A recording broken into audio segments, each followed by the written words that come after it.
홈플러스 지금 관리 들어가 있는 그런 상황인데요.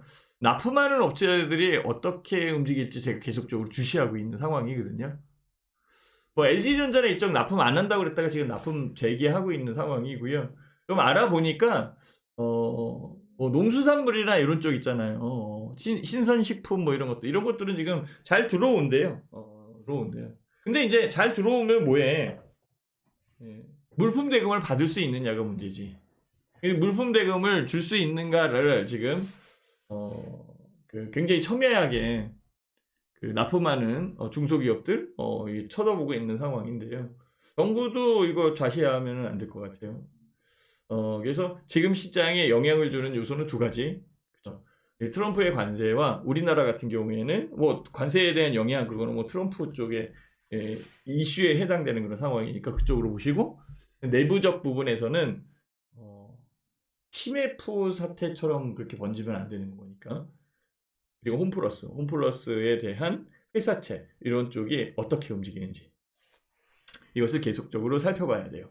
그리고 하나의 이 정치적 이슈로 쳐다본다라고 한다면 이번 주에 아마 선고 화면이냐 아니면 기각이냐. 지금 윤석열 대통령의 그 선고가 나올 가능성이 높다라고 얘기를 해요. 꼭 나온다는 거 아니에요. 높다라고 얘기를 해요. 지금 그 구속 기간에 대한 여건이 일자가 아니라 시간 단위로 계산을 하면 시간 단위로 계산하는 거다라고 얘기를 해서 그 시간이 넘었기 때문에 석방을 했다. 지금 얘기가 나오고 있고 그러다 보니까 지금 양쪽 진영에서 지금 열심히 또 시비를 하고 있는 그런 상황인 것으로 보이는데요. 그만큼 정치에 대한 부분이 불확실성이 있다라는 거죠. 그렇지만 이 정치적 부분이 해소될 가능성이 있잖아요. 그래서 해소될 가능성에 의해서 이번 주는 등락을 이용한 저점 매수 이게 가능한 거예요. 계속 이렇게 끝나지는 않잖아요. 이렇든 저렇든 해결이 나온다고.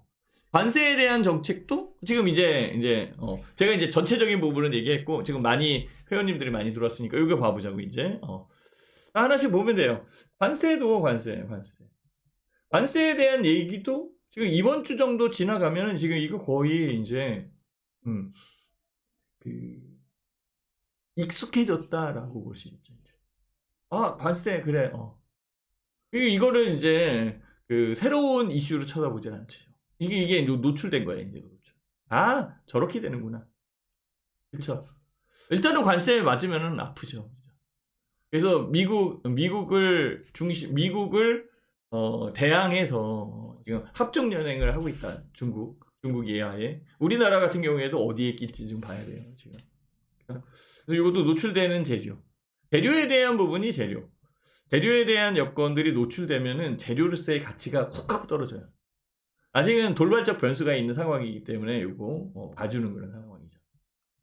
그렇죠. 그 다음에 이제 선고가 있는 그런 상황이지. 선고가 있는 상황이기 때문에 이게 기각이 되든 아니든 간에 이것도 해소 국면이에요. 해소 국면. 그렇죠. 파면이 되면은 바로 그냥 선거 캠프 차려가지고 선거로 들어가는 그런 상황이고요. 뭐 기각이 되면은 이제 문제가 달라지는. 그때는 이제 머리가 아파지는 거죠. 어떻게 될지 모르니까. 네. 하여튼 지금 요게 이제 있는 그런 상황이에요. 그래서 이런 부분들이 재료로서의 역할을 이제 다 할 거고요. 아직은 힘이 있는 상황이기 때문에 이 재료들이 등락을 만들어낸다라는 거죠. 이 등락을 만들어내니까 이 등락에 의한 변동성 잘 보셔야 돼요. 변동성을 이용한 트레이딩 전략은 굉장히 중요하다라고 얘기할 수 있어요. 요번에 트레이딩 전략을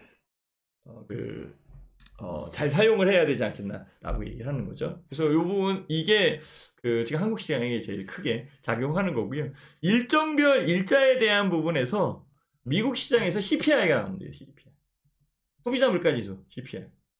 CPI가 이거 며칠 날 나오냐면 12일 날 나와요. 12일. 우리나라 시간으로 13일 날 하게 되는 거고. 이 CPI 제가 조사해 보니까 예상치는 2.9%. 이 예상치보다 높게 나오거나 낮게 나오거나 이러면 이제 문제가 있는 거예요. 그렇죠? 낮게 나오면은 소비자 물가 지수가 쿡 하고 떨어졌기 때문에 경기 둔화에 대한 얘기가 나올 거고, 높게 나오면 높게 나오면 인플레이션 얘기가. 네. 그냥 부합되게 나오면 좋을 것 같아요. 그리고 미국 시간으로 13일 같은 경우에는 PPI, 뭐 소비자 물가 지수 나온 다음에 그 생산자 물가 지수 나오는 거 뻔한 거니까 이제 이렇게. 그래서 소비자 물가 지수에 대한 경제 지표가 제일 크고요. 우리나라 입장에서 제일 큰 거는 3월 13일 날이 두 번째 주 목요일이에요. 선물 옵션 동시 만기일. 선물 옵션 동시 만기일. 그리고 미국은 세 번째 주 금요일 날 항상 그 선물 옵션 만기일 있거든요. 그렇죠. 그러니까 목요일 날은 우리나라 선물 옵션 만기일, 금요일 날은 미국의 선물 옵션 만기일. 이렇게 진행이 될 겁니다. 이것도 알고 있어야 돼요. 뭐 선물 옵션 투자를 안 한다라고 얘기해서 안 한다라고 생각을 해서 이거를 빼버리면 안 돼요. 항상 경제 지표가 그러니까 이슈적 부분은 다 챙겨 놓고 거기에 대한 변동성을 생각을 해놓고 투자를 해야 된다. 이렇게 밝혀야 되겠죠. 그렇죠? 자, 이 CPI는 왜 중요하냐면 FOMC 회의에 임박돼 있기 때문이에요. FOMC 회의 언제 열려요? 3월 18, 19일 날 열릴 거야 아마. 그래서 다음 주에 열린단 말이에요. FOMC 회의. 그러니까 FOMC 열리기 바로 전에 CPI. 그게 부합돼서 나왔다 그러면 조금 좀 안두거라 할 수 있죠. 그냥 낮게 나오면 경기 둔하니까 금리를 인하할 수도 있겠다, 그죠? 근데 트럼프의 관세 정책 때문에 금리를 인하할 수 있는 부분이 만들어지지는 않을 것 같아요. 그러니까 그냥 부합되게 나오는 거, 그리고 FOMC 회의에 대한 여건들 이런 쪽을 우리는 주시적으로 봐야 되고요. 미국 시장의 금요일 날장이 왜 올라왔어요? 파월 연준 의장의 이 유화적 제스처 때문에 올라왔다라고 얘기하는 거잖아요. 아직 탄탄하다 미국 경기는 이렇게 얘기했잖아요, 그죠? 미국 경기가 관세 정책에 의해서 스태그플레이션화 될 것이다 이렇게 얘기를 하고 있거든요. 물가도 올라오고 진짜 경기도 안 좋은 그런 상황이 만들어질 수 있어요. 그러면 더 힘들어지는 그런 상황인데요. 스태그플레이션 우려에 대한 부분은 많이 좀 잠잠해져 있는 상황으로 보여요. 다만 여기에서 CPI 소비자 물가 지수가 올라오면 스태그플레이션이 더 커진다 이렇게 얘기가 나올 수도 있어요. 그러니까 굉장히 첨예하죠, 그죠?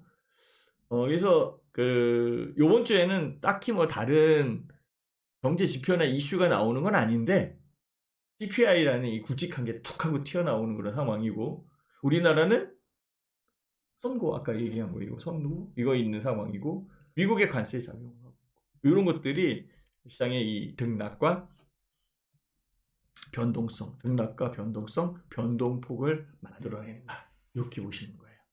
자, 그러면 이 등락과 변동폭에 단타만 할 거냐? 단타해주세요.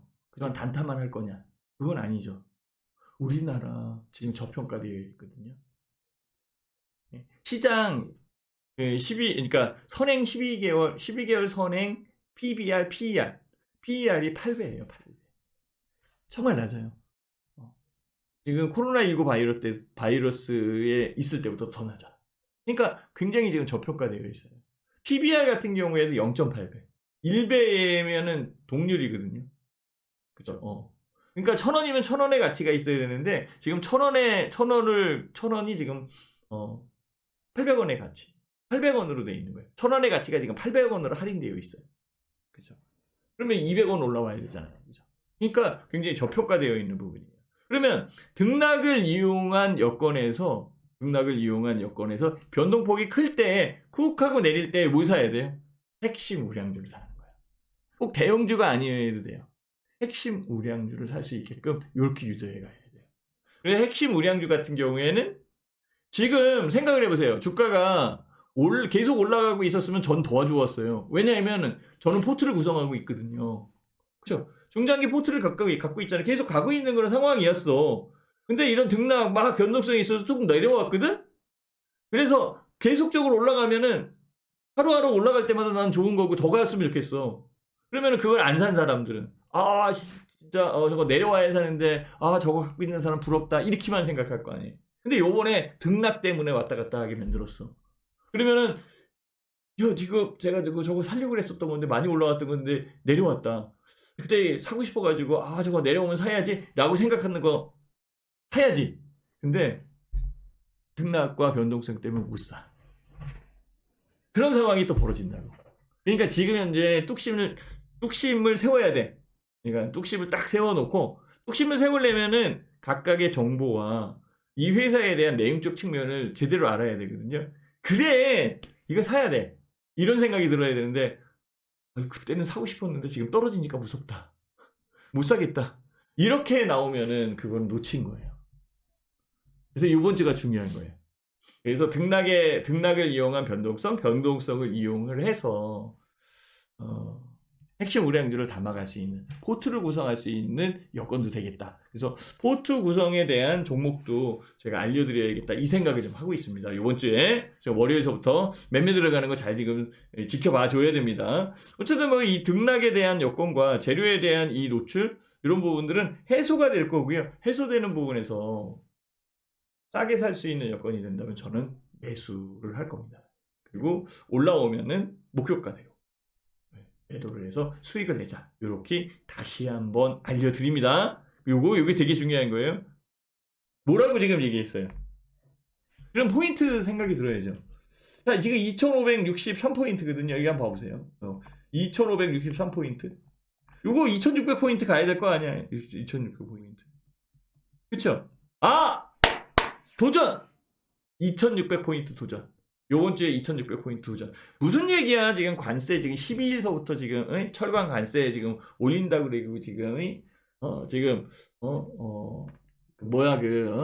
윤석열 대통령 지금 서강돼 가지고 지금 더 지금 양쪽에서 들끓고 있는데 그게 될 것 같아? 이렇게 얘기할 수 있는데요. 오히려 그 부분이 정점을 통과하는 거다. 그거보다 더 정점이 어디 있어? 그죠? 우리나라에 들어오는 관세보다도 더 큰 관세가 어디 있냐고. 남의 관세 뭐 50% 주든 뭐 100% 관세를 하든 그건 남의 나라의 얘기고 우리나라에 들어오는 관세. 그게 제일 정점이지. 그죠? 그렇죠. 선거를 앞둔 선빵? 그게 제일 정점이지. 그죠? 그러니까 이 정점을 지나고 있는 거고 이 정점은 해소될 가능성이 높고 해결점을 만들어줄 수 있는 여건이 될 것이다. 그 해결점을 더 빠르게 진행시킬 수 있어요. 질질질질 끄는 게 아니라 그냥 빨리 해야겠다. 아 이러다가 지금 국론 분열되겠다. 빨리빨리 선고해야지. 이거나 관세 이제는 크게 영향을 못 주는 것 같아. 너는 떠들어라. 우리는 우리대로 간다. 이렇게 갈 수도 있는 거잖아. 그렇죠. 그러니까 요번 주 이제는 분기점에 작용하고 있는 그런 상황을 보시면 됩니다. 그래서 지금 제가 준비한 부분에서는 이런 거예요. 그래서 글로벌 스태그플레이션에 대한 부분은 우리나라 같은 경우에도 그 통화 정책으로만 쓸 수는 없어요. 한국은행의 금리 인하로 모든 게 끝나지 않아요. 그럼 추가 경정 예산을 해야 돼. 추경을 피고 지금 돈을 풀어야 되는 거고 그다음에 경제를 부양시킬 수 있는 부양책을 내놓아야 되는 거거든요. 부양책은 선거판으로 가면은 각각의 후보들이 어떻게 부양하겠다 엄청 나올 거고 만약에 이제 그 상태로 된다면 그 상태로 된다면 그리고 추가 경제 예산 같은 경우에는 해야 되는데 정치적 요소들이 너무 그게 작용을 해서 서로 지금 대치를 하고 있는 그런 상황이라 조금 좀 힘들 수 있어요.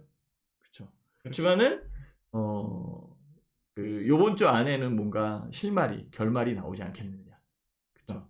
최상목 부총리 권한대행이죠. 권한대행도 뭔가를 하고 끝내야 될 거 아니에요. 그죠? 그렇죠. 대통령이 예우를 받고 있는 거잖아요, 지금. 이거 뭔가를 해야 될 거 아니에요, 무슨. 손가락도. 하여튼 그 부분이 있는 그런 상황이다 라는 거. 그리고 우리가 이제 또 집중해 봐야 될 것은 아까 얘기했던 것처럼 CPI 그리고 우리나라 옵션 만기 있다는 거.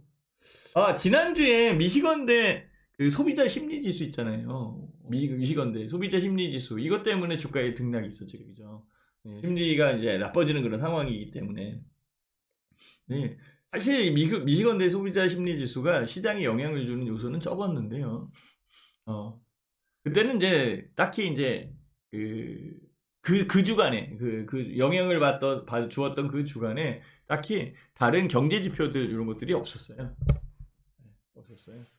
그리고 트럼프 들어오면서 관세 때리고 관세에 대한 얘기 나오면서 경기에 대한 불안감이 작용하는데 소비자 심리 지수가 낮게 나오니까 좀 과민하게 반응한 부분도 없지 않아 있는 거죠. 하여튼 이번 주에 다시 미시건대 소비자 심리 지수 나오는 그런 상황이니까 이걸 봐야 돼요. 자, 이렇게 해서 정리를 해 보는 거죠. 자, 그러면 일단은 정리 한번 해 볼게요. 12일 날 CPI. 그죠? 이게 13일 날 PPI. 그렇죠? 14일 다른 건 필요 없어요. 딱 요 두 개가 필요해. 다른 거는 다른 요일도 뭐 그리고 이것도 빼면 돼요. 12일 날 CPI. 그죠? 이게 다음 주에 FOMC 회의에 영향을 주는 거고. 물론 이제 선물 옵션 만기 뭐 이런 것들이 있는 그 상황이니까 그건 뭐 제가 얘기 안 해도 뉴스나 이런 것들이 많이 나오는 거니까. 제가 특정적으로 보는 거는 요번 주에는 CPI. CPI 얼마 나와야 돼요? 예상치 2.9%. 2.9%보다 높게 나오면은 또 높다고 지금 그럴 거고 인플레이션이라고 그럴 거고 낮게 나오면 경기 둔화라고 얘기할 거고 2.9% 요걸 기억을 해놓고 이런 부분들이 변동성을 만들어서 주가를 흔들 것이다. 그러면 그 변동성을 만드는 부분에서 우리는 2600포인트 돌파를 해야 되는 거고 트럼프의 관세 정책도 그다음에 그 대통령 탄핵에 대한 선고도 이때는 일단 이제 지나가는 물이죠. 이제 씻겨 내려가는 물에 해당되는 그런 상황이니 불확실성은 해소될 것이다라고 보고 있고요. 이런 것들을 좀 더 밀도 있게 측정해서 쳐다본다라고 한다면 뭐 여러 가지 경제 지표가 있지만은 요 밑에 있는 거 환율 그죠? 환율에 대한 안정성이 얼마만큼 있는지 요것만 체크하면 됩니다. 그래서 환율이 원화 강세를 보이는 거, 그러니까 원화가 강세를 보인다는 것은 환율이 내린다라는 얘기예요. 우리나라는 주가와 환율이 역의 관계가 있어요. 그래서 환율이 내리면 원화가 강세, 달러당 원화의 환율이니까 주가는 올라오는 경우가 있어요. 외국인들이 유입되는 그런 상황이 만들어질 수 있는 거고, 그동안 많이 팔았었던 외국인들이 유입된다라고 한다면 훨씬 더 크게 성장할 수 있는 부분이 만들어질 수 있죠. 그렇죠? 그러니까 주가가 올라올 수 있는 부분이 만들어질 수 있죠. 그러면 등락을 이용해서 축 하고 떨어졌을 때는 제가 얘기한 것처럼 시장 PER, PBR 이게 PER은 8배, PBR은 0.8배 지금 저평가되어 있는 상황이니까 툭 떨어졌을 때 저평가 핵심주, 대형주 아니에요. 저평가 핵심주를 사서 중장기 포트로 담아가는 전략이 첫 번째 있을 거고 그 다음에 위아래에 대한 등락폭을 이용한 스윙 트레이딩, 그렇죠? 스윙 트레이딩의 요소로서 다가오는 그런 종목들이 있을 것이다. 이렇게 보시면 맞아요. 자, 이해되셨나요?